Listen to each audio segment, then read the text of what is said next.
Today we report on a very convoluted crime, a case so viral that all the residents discussed it, and the controversy continues to this day.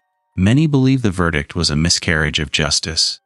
The beauty of the female body can be so mesmerizing that it can completely drive you mad, but often, the more beautiful a person is on the outside, the uglier they are on the inside.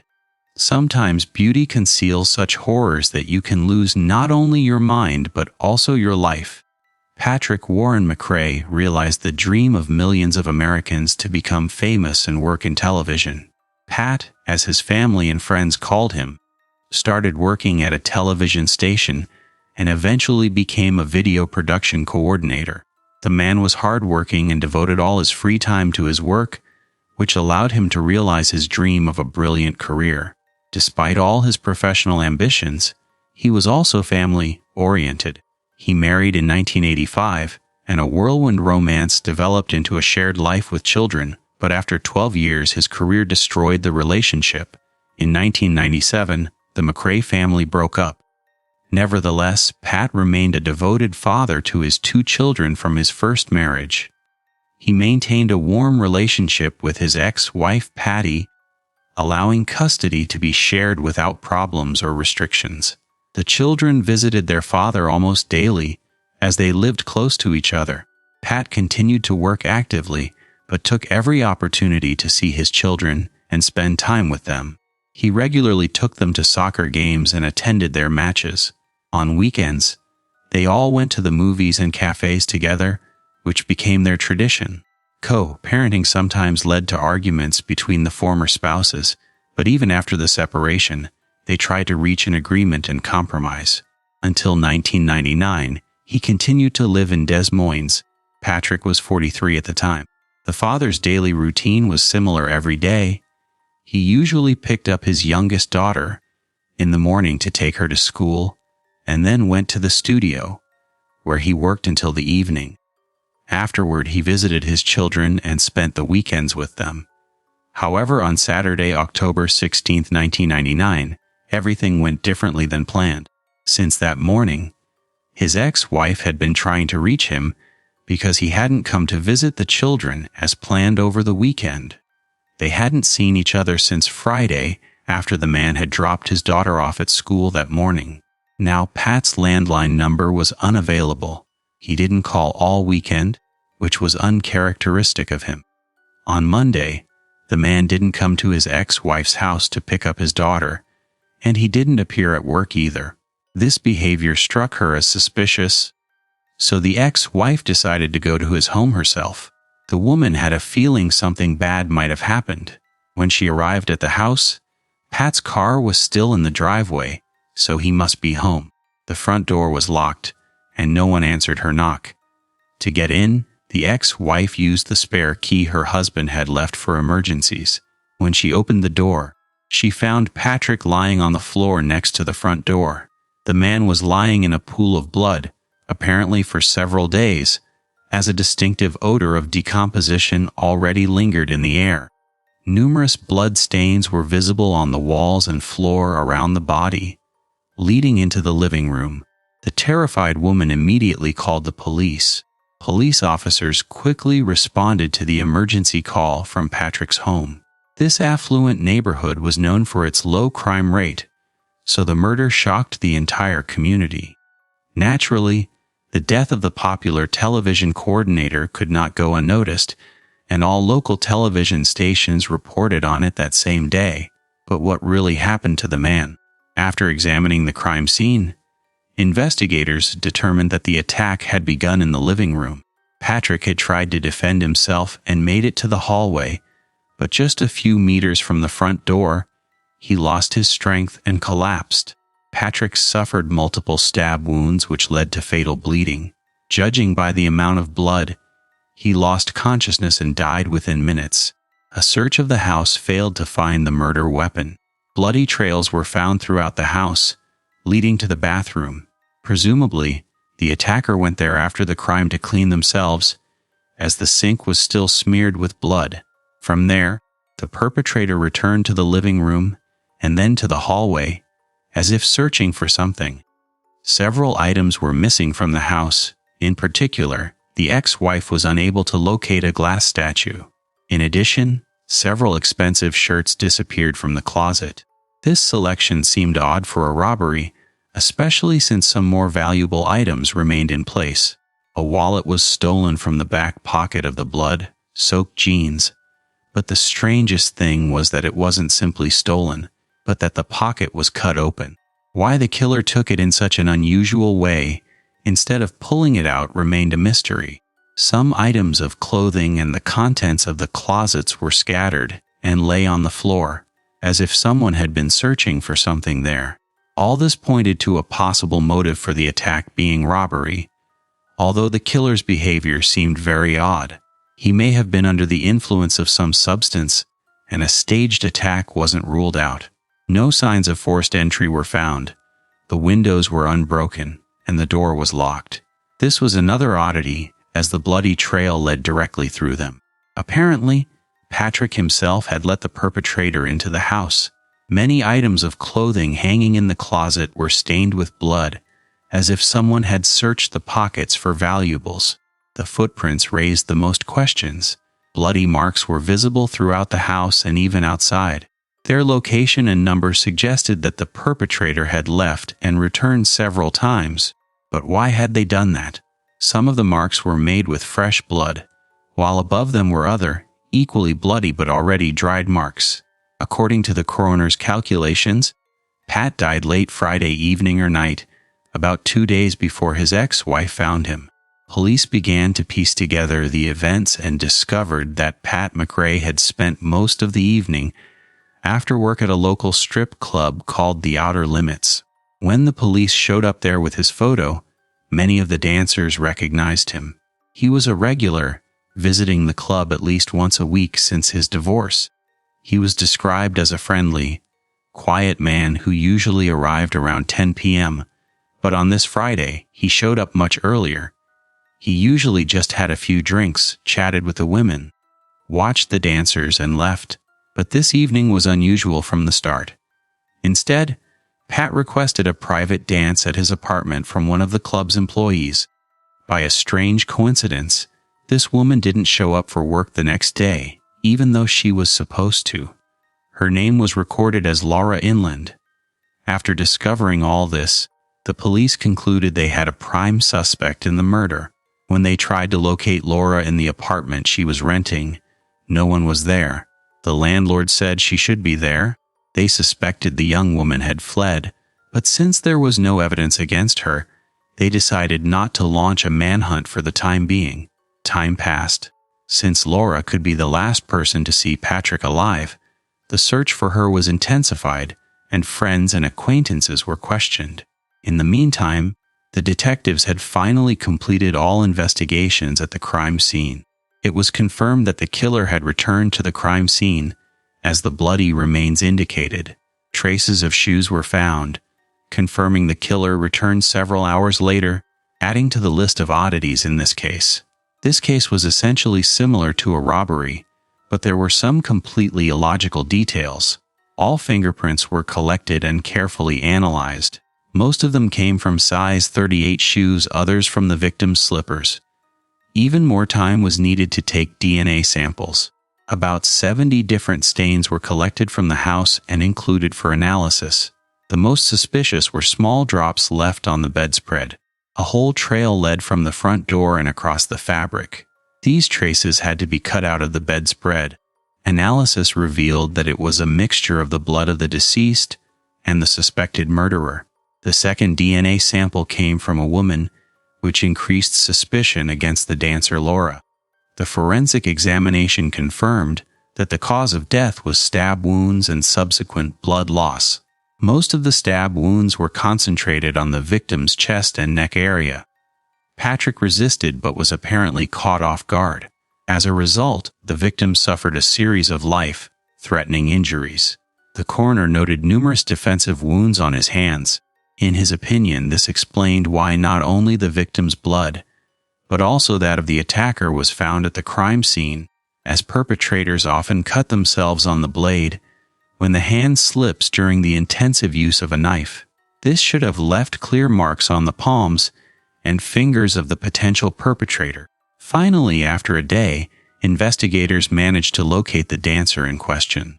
According to the young woman, she hadn't shown up for work on Saturday because she had been dancing late into the night on Friday and was feeling unwell. She could not be found at her apartment because she was performing at a private party outside the city on Monday and didn't return until late that evening. The police were able to speak with her at length, but their expectations were not met from the start.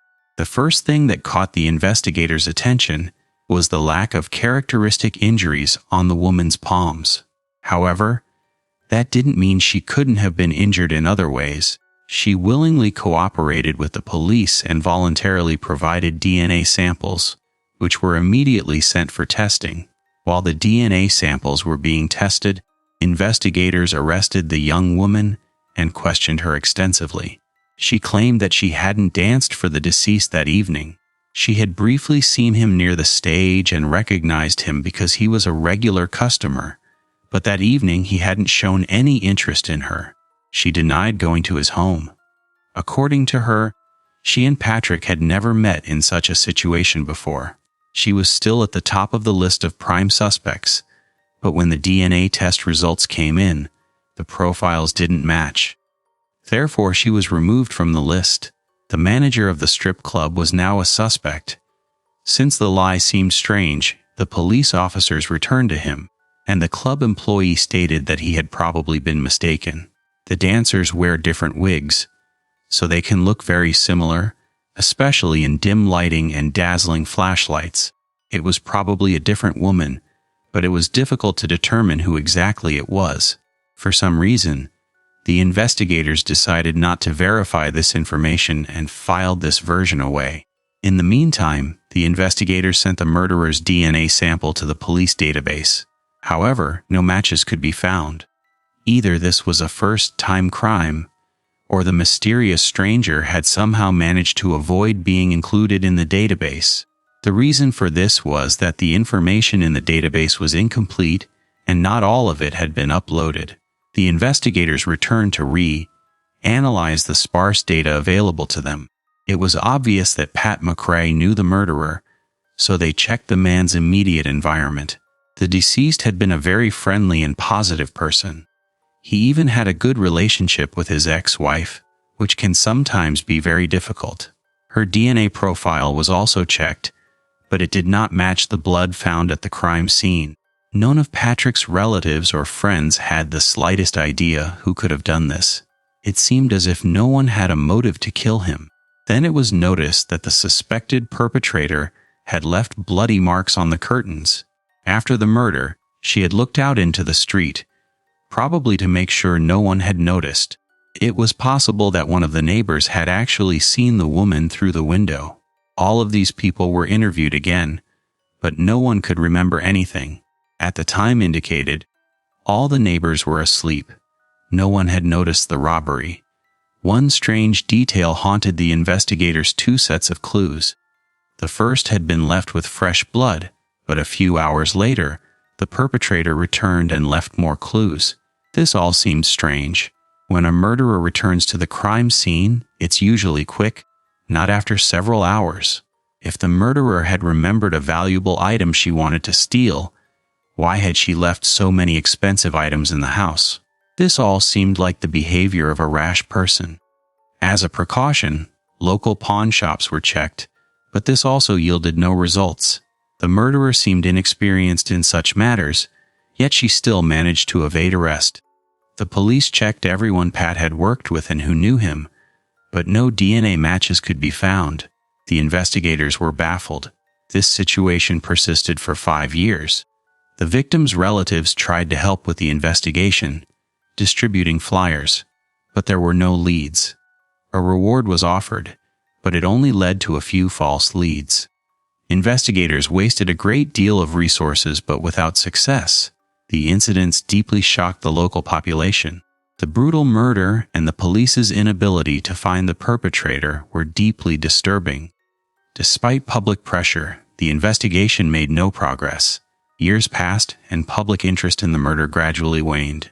Only the relatives, who wanted justice for Patrick, could not rest.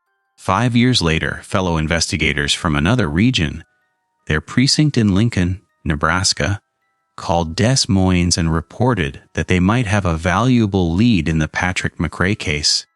200 kilometers from the victim's home, police arrested a man named Mars Davis. He was charged with possession of a large quantity of controlled substances. Facing a long prison sentence, which he naturally declined to serve, he offered a plea deal. The arrested man wanted to report on an unsolved murder in Des Moines in exchange for leniency. Mars didn't know the victim's exact name or provide a precise address, but he showed the house on a map. According to him, at the time of the murder, he was living with his girlfriend just a few kilometers from the victim's house. He knew the location of the TV presenter's house. By a strange coincidence, the description matched the crime scene. Mars stated that there were several car washes and a store nearby. Everything was correct. He also described some details of the crime that only the murderer himself or someone who knew him could know. However, the young man denied any involvement in the murder and the robbery. According to him, Mars had been in a relationship with a 24-year-old stripper named Andrea Morris 5 years earlier. He described her as a very attractive woman who had worked at the club where the murdered regular was. She was a bit odd but seemed perfectly normal, at least until Friday, October 16, 1999. The dancers' boyfriends and husbands were not allowed inside the club. Nevertheless, Mars regularly picked up his lover and drove her to work in his car. This was also the case on the evening Pat McRae was killed. As usual, he picked up Andrea, but she said she wasn't going home, but rather to a private dance at the home of a regular. She didn't name any names, but said it was a very wealthy man who worked in television. Of course, she assured him it was just dancing. She didn't do it often, and Mars pushed away unpleasant thoughts and believed her that such gigs paid well. Andrea gave him the address. Her boyfriend drove her there, and then took a stroll around town to distract himself and keep his mind off the worst. Andrea was supposed to be gone for about an hour. He returned to the TV presenter's house at the appointed time. To his surprise, he saw her covered in blood. The boyfriend was shocked by his girlfriend's appearance and asked what was wrong, to which she replied that she had simply gotten a nosebleed while dancing. Andrea attributed it all to a coincidence and asked Mars not to go into the house or to get into a fight with anyone. He immediately noticed some inconsistencies. According to him, he couldn't imagine the blood spatter coming from a broken nose, as it looked completely different. His lover's face was unharmed, and no one had hit her, but there was blood all over her clothes and even in her hair, which was unusual for such a nosebleed, even if she had been injured in a fight. Despite these oddities, she managed to persuade her boyfriend to drive her home. On the way there, Mars persisted and asked more questions. When they arrived, Andrea took a shower and saw that the soles of her shoes were also covered in blood, leaving characteristic marks. It looked frightening. Mars had new questions, including fears that the TV presenter's life might be in danger. The boyfriend tried with renewed vigor to find out what had happened in the house. He pretended to be angry and ready to go to the client's house and settle the matter. He insisted that the man had attacked and beaten his girlfriend and that the police should be called. This frightened her so much that the dancer finally talked. Andrea calmed him down and finally told him what had really happened. According to her, she had attacked the client with a knife after voices in her head had told her to do so. Andrea told the story in detail, saying that she had used the knife and stabbed the man until he collapsed limply to the ground. While the victim gasped for air, she grabbed the first thing she could find and fled as soon as Mars pulled up to the house. Andrea recounted this so calmly that he couldn't even think of an answer.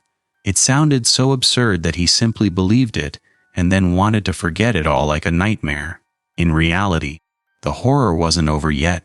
Andrea slept for a while, but a few hours later, she jumped up in panic when she realized she had left her purse at the crime scene. So she asked her boyfriend to drive back to Patrick McRae's house so she could get everything. As a reward, she gave him several expensive shirts, which Mars later wore. Then they drove to a car wash and washed the car thoroughly. These details finally convinced the investigators that the arrested man was telling the truth. The fact that the perpetrator had visited the crime scene twice, relatively long apart, and taken shirts with him was never mentioned publicly. Only the perpetrator himself or someone close to him could have known that. As a precaution, Mars's blood was compared with the traces found at the crime scene. The DNA didn't match. However, the likelihood of the young man's involvement remained. He could have committed a robbery or planned an attack.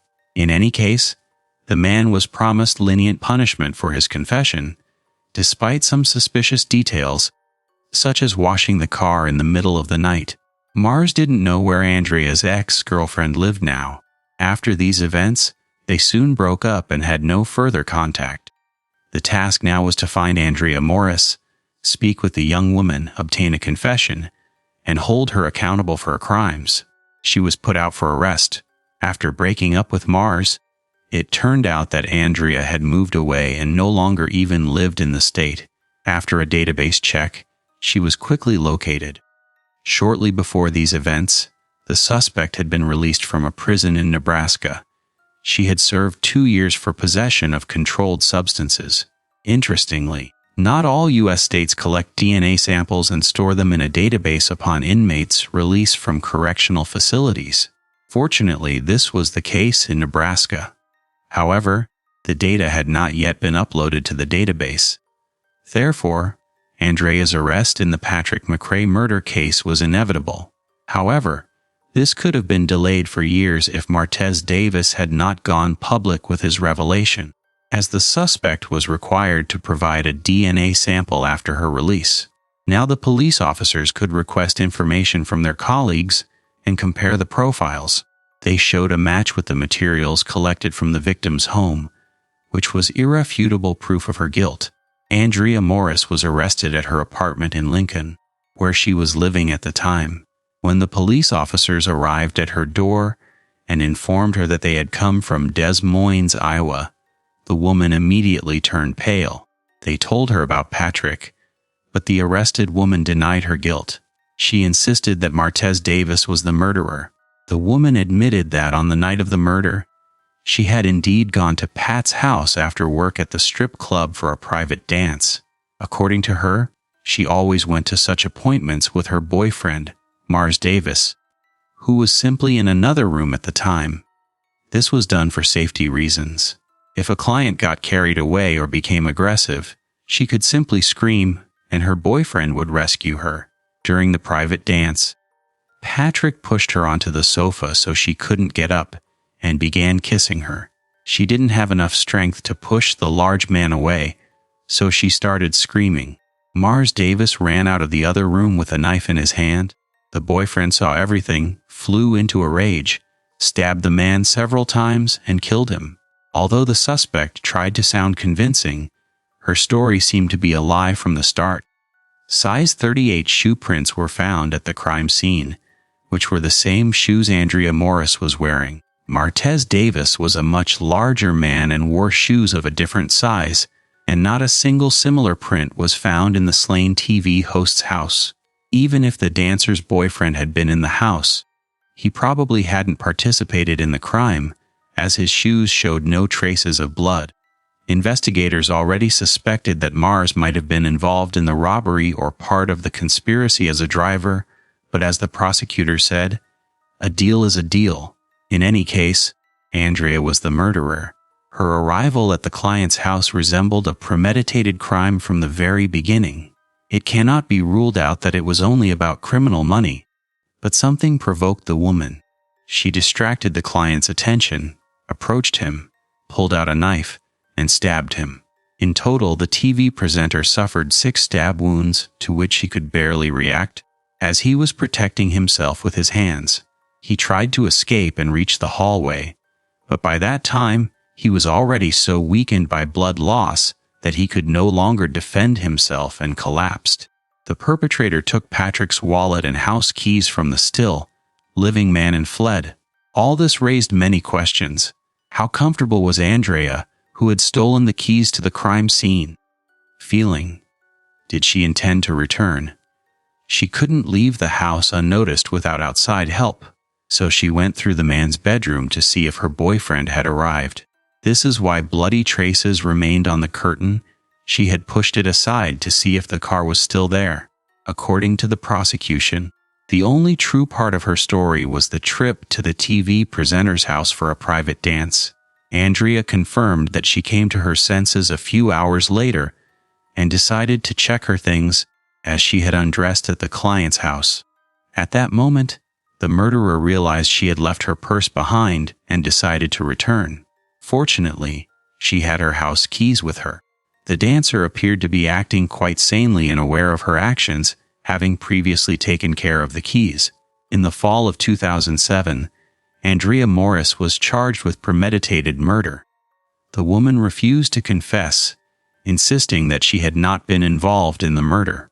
As a result, the murder weapon, which could have clarified many questions, was not found. The jury believed the prosecution's version of events. The former dancer was sentenced to life imprisonment without the possibility of parole. The defense attempted to cite the defendant's insanity and voices in her head. It was proven that the young woman was addicted to controlled substances at the time of the attack. However, this argument sounded unconvincing given the woman's conscious actions after the attack. Furthermore, her boyfriend Mars claimed that she had been perfectly normal and did not appear incompetent. The young woman answered all questions calmly and appropriately and behaved reasonably. Interestingly, the defense attorney did not give up. He filed multiple appeals seeking a lighter sentence. In the first few years after beginning her prison sentence, Andrea filed several appeals in which she maintained her innocence. In 2013, she dropped her appeals and instead pleaded guilty to second-degree murder, malicious wounding, and first-degree theft. This reduced her sentence. Instead of life imprisonment without the possibility of parole, she now faces 70 years with the possibility of parole. A motion for a new trial was filed in 2014, but the judge later denied it. Andrea remains behind bars. Thanks for watching and stay safe.